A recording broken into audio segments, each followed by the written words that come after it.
নমস্কার বন্ধুরা, তোমরা সবাই কেমন আছো? আশা করি ভালোই আছো। তো তোমরা দেখতেই পাচ্ছ সোনামা কিসে বসে আছে। একটা নতুন হুইল চেয়ার সোনামায়ের জন্য কিনে নিয়েছি। তো কিছুদিন আগে সোনামায়ের একটা বড় ডেলিভারি এসেছিল। তোমাদের মনে একটা প্রশ্ন জাগতেই পারে যে কি আসলে এত বড় ডেলিভারি গাড়িতে করে দিয়ে গেল। অনেকে বুঝেও গেছিলে হয়তো। বুঝে গিয়েছিল, হ্যাঁ। কিন্তু সেই পার্সেলটা আসলে সোনামায়ের এই গাড়িটাই এসেছে সেই পার্সেলে করে। তো তোমরা সবাই ভাববে যে হয়তো সোনামায়ের বাবা হয়তো সোনামায়ের গাড়িটা কিনে দিয়েছে, আমরাই হয়তো গাড়িটা কিনে দিয়েছি। কিন্তু আসলে তা নয়। কারণ এই গাড়িটা কিনে দিয়েছে এক দিদিভাই, যা সোনামাকে খুবই ভালোবাসে। সোনামাকে এতটা ভালোবাসে যে তাকে এক মুহূর্ত না দেখলে থাকতে পারে না। সোনামাও একদম তার জন্য একবারে কি বলবো, মানে দুজনের মধ্যে এতটাই যে ভালোবাসা, এতটা ভালোবাসা হয়েছে তা আমরা কি বলবো। আর সেই মহিলাটা সোনামাকে যে এতটা ভালোবাসা দিয়েছে যে সোনামায়ের এতটা কষ্ট দেখে তিনি আর থাকতে পারলেন না। আমরা যে সোনামাকে নিয়ে বাইরে যাই, যাতায়াত করি, সব জায়গায় ঘুরে বেড়াই, তো সবসময় তোমরা দেখতে পাও যে সোনামা আমার কোলে কোলে ঘুরে বেড়ায়। তিনি আমার কষ্টটা হয়তো বুঝেছে যে সোনামাকে যেভাবে ওর বাবা কোলে করে নিয়ে ঘুরে বেড়ায়, তার কষ্ট হয়, আমার কষ্ট হয়, ওর মা বাবার খুব কষ্ট হয় ওকে জার্নি করতে। তার জন্য তিনি বলেছে যে সোনামাকে ট্রাভেল করার জন্য একটা সুন্দর দেখে গাড়ি কিনতে। তো আমরা চেষ্টা করেছি যে সোনামায়ের জন্য একটা নর্মাল গাড়ি কিনে দেবো।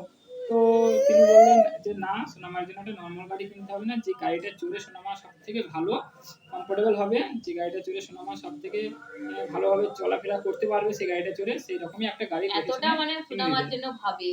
কিন্তু আমরা কিন্তু এতটা কষ্ট যে গাড়িটা যে আমরা কিনতে পারতাম না, আমরা কোনোদিনই কিনতে পারতাম না, হয়তো দেরি হতো হয়তো, কিন্তু সোনামারি এত তাড়াতাড়ি গাড়িতে সেটা চড়তে পারতো না। তো সেই দিদিভাইকে আমি অসংখ্য ধন্যবাদ জানাবো। কিন্তু ভগবান, আমরা তাকে ভগবান রূপে মানি। আর তাকে আমি অসংখ্য ধন্যবাদ জানাই। ধন্যবাদটা তার কাছে ছোট হয়ে যাবে, কারণ ভগবান হিসেবে তাকে যদি সামনে পেতাম ভগবান হিসেবে পুজোই করতাম। কিন্তু তিনি এখন দূরে আছে, তাই তাকে দূর থেকে আমি নমস্কার জানাচ্ছি। তিনি যেন সবসময় ভালো থাকে, ভগবান যেন তাকে সবসময় ভালো রাখে, সুস্থ রাখে। আর ওনার আরো যা আছে আরো হোক, এটাই আমরা চাই। সোনামাকে যেন ভালোবাসা দেয়, এইভাবে ভালোবেসে থাকে দুজনে। আমরাও যেন সবসময় তিনাকে যেন ভালোভাবে সম্মান দিতে পারি, তিনি যেন সবসময় যেন ভালোভাবে থাকে, এটা ওনার কামনা করি। এই হচ্ছে সোনামায়ের গাড়ি, তোমরা দেখতে পাচ্ছ বন্ধুরা। এটা হচ্ছে সোনামায়ের ফিটিং করা গাড়ি। এটা সব কিছু ফিটফাট করার পরে হচ্ছে এরকমভাবে দেখাচ্ছে সোনামায়ের গাড়িটা। আর এটা হচ্ছে চাকা, এই চাকাটা বিনা হাওয়া চাকা। এটা হচ্ছে একটা স্মল চাকা আর একটা বড় চাকা, সবই মিডিয়াম সাইজের চাকা। দূর থেকে দেখতে পাচ্ছ বন্ধুরা গাড়িটা। আর এইটা হচ্ছে সোনামা যাতে সামনের দিকে সরে না আসে, তার জন্য এটা হচ্ছে সাপোর্ট দেওয়া আছে। আর ওইটা হচ্ছে সিট বেল্ট। আর ঘাড়ে যেটা আছে ওটা হচ্ছে সোনামা যাতে ঘাড় এদিক ওদিক করে যাতে হিলে পড়ে না যায়, তার জন্য ঘাড়ের এটা। বন্ধুরা, এই গাড়িটা কেমন হয়েছে তোমরা অবশ্যই কমেন্টে জানাবে সোনামায়ের জন্য। এবার সোনামা আর বাবার কোলে কোলে বেশি ঘুরবে না, এবার সোনামায়ের জন্য গাড়ি চলে এসেছে। এবার যেখানেই ট্রাভেল করবে, যেখানেই ঘুরতে যাবে, সোনামা এখন এই গাড়িটা নিয়ে ঘুরতে যাবে। সোনামা খুব আনন্দ হয়েছে গাড়িটা মানে পেয়ে।